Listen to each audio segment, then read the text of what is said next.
Hello friends, welcome back to my channel Pinky's Home kitchen.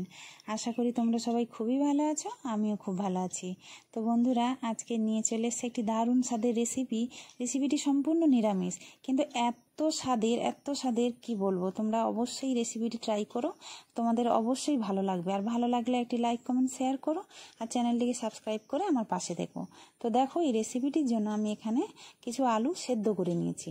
তো সেই আলুগুলোকে এখন আমি হালকা হাতে ম্যাশ করে নিচ্ছি। সম্পূর্ণ কিন্তু ম্যাশ করা যাবে না, এইভাবে হালকা হালকা করে ম্যাশ করে নিতে হবে। আর এই রেসিপিটিতে এরকমভাবে ম্যাশ করা আলু দিয়ে করলে যে কি ভালো লাগবে, বাড়ির সবাই চেটে পুটে খাবে। তো দেখো, মোটামুটি আমার এখানে আলুগুলোকে ম্যাশ করা হয়ে গেছে। এখন আমি ওভেনে কড়াই বসিয়ে দেবো। তো কড়াইতে আমি দিয়ে দেবো সাদা তেল। কড়াই মোটামুটি গরম করে নিতে হবে ভালো করে, কিন্তু আমার এখানে গরম ভালো হয়নি, তাই দেখো সয়াবিনগুলো যে দিচ্ছি, সয়াবিনগুলো জ্বলে যাচ্ছে। তো যাই হোক, সয়াবিনগুলোকে আমি আগে গরম জলে লবণ দিয়ে ভাপিয়ে নিয়েছিলাম। তো এখন দেখো, আমি সয়াবিনগুলোর জল নিগড়ে ভালো করে ভেজে নিচ্ছি। একটু লাল লাল করে ভেজে নিতে হবে এইভাবে। তো তোমরা ভালো করে ভেজে নিও। তো এখন আমি সয়াবিনগুলো তুলে নিয়ে সেই কড়াইতে আবার দিয়ে দিচ্ছি সর্ষের তেল। তো আমি রান্নাটি সর্ষের তেলেই করব। তো দেখো, তেল দিয়ে দিয়েছি। এখন তেলটা গরম হলে এখানে আমি দিয়ে দেবো শুকনো লঙ্কা আর দেবো 5 ফোড়ন। তো এইগুলোকে ভালো করে নেড়ে চেড়ে এর মধ্যে দিয়ে দেবো আদা বাটা। তো আদা বাটা দেওয়ার জন্য আমি এখানে আগে একটু হলুদ গুঁড়ো ব্যবহার করছি, কারণ আদা দিলে তেলের মধ্যে তো খুব ঠিক রয়ে চারদিকে। তো সেই কারণে আমি আগে হলুদ গুঁড়োটা দিয়ে আদাটাকে ভালো করে কষিয়ে নেব। তো দেখো, এখন আমি ভালো করে কষিয়ে নিচ্ছি। আদাটা কষানো হয়ে গেলে এরপরে আমি দিয়ে দেবো টমেটো বাটা। তো টমেটো বাটাটাকেও আমি কষাবো ভালো করে, কারণ টমেটোর কাঁচা গন্ধ থাকলে তরকারিটা ভালো লাগবে না। তো সেইভাবে আমি টমেটো বাটাকে ভালো করে লবণ দিয়ে বেশ কিছুক্ষণের জন্য কষে নেব। তো তোমরা এইভাবে করো, খুবই ভালো লাগবে।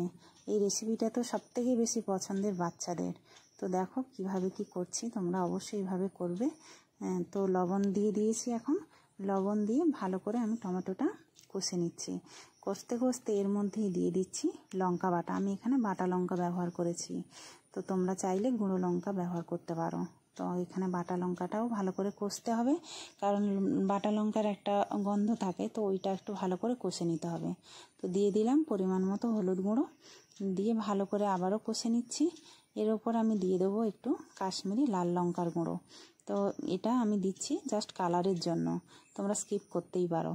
তো দেখো, দিয়ে একটু ভালো করে কষে নিচ্ছি। এরপর দিচ্ছি জিরে গুঁড়ো আর দিচ্ছি ধনে গুঁড়ো। তো এগুলোকে দিয়ে আবারও কিছুক্ষণ ভালো করে নেড়ে চেড়ে এর মধ্যে আমি দিয়ে দেবো জল দিয়ে মশলাগুলোকে ভালো করে কিছু সময়ের জন্য আমি কষিয়ে নেব। মশলাগুলো ভালো করে কষানো হয়ে যাবে। দেখো, যেন তেল ছেড়ে যাচ্ছে, সেইভাবে আমাকে কষিয়ে নিতে হবে। তেল ছাড়া পর্যন্ত কষানো হয়ে গেলে এর উপরে আমি দিয়ে দেবো ম্যাশ করে রাখা আলুগুলোকে দিয়ে বেশ কিছুক্ষণ কষাতে হবে, যাতে আলুর মধ্যে মশলাগুলো ভালো করে মিক্সড হয়ে যায়। তো দেখো, এখানে আমি আলুগুলো দিয়ে দিয়েছি। তো এখন আলুগুলোকে আমি ভালো করে কষিয়ে নিচ্ছি, একদম মশলার সঙ্গে যাতে মেখে যায়। আলুর সঙ্গে মশলাগুলো একদম মাখা মাখা হয়ে গেলে দেখো সুন্দরভাবে কষিয়ে নিচ্ছি। নেওয়া হয়ে গেলে এখানে আমি এখন দিয়ে দিচ্ছি সয়াবিন। ভেজে রাখা সয়াবিনগুলোকে দিয়েও ভালো করে আমি কিছুক্ষণ কষিয়ে নেব। তো এইভাবে আমাকে কষিয়ে নিতে হবে। কষিয়ে নেওয়া হয়ে গেলে আমি গরম জল করে রেখেছি, তো গরম জলটা এর মধ্যে আমি দিয়ে দেবো। গরম জল দিয়ে বেশ কিছুক্ষণ ফোটাতে হবে। ফোটানো হয়ে গেলে তো এই রেসিপিটাতে একটু ঝোলের পরিমাণটা বেশি রাখতে হবে, কারণ নাহলে আলুটা এখানে ম্যাশ করা দিয়েছি, তো ঝোলটা নাহলে টেনে নেবে। তো দেখো, এখানে আমি এখন দিয়ে দিচ্ছি গরম জল দিলে যে কোনো তরকারি খুব টেস্টফুল হয়। তো দেখো, গরম জল দিয়ে দিয়েছি। দিয়ে এখন এটাকে আমি কিছুক্ষণের জন্য ফুটিয়ে নেব। ফোটানো হয়ে গেলে দেখো কি সুন্দর করে ঝোল, এইভাবে আমাকে ঝোল রেখে ফুটিয়ে নিতে হবে। তো এই রকম করে ফুটিয়ে নিলে মোটামুটি এই রকম আমি একটু ঝোল রেখেছি। তোমরা যে যার নিজেদের মতো রেখো। তো দেখো, এতটাই ঝোল রেখেছি আমি।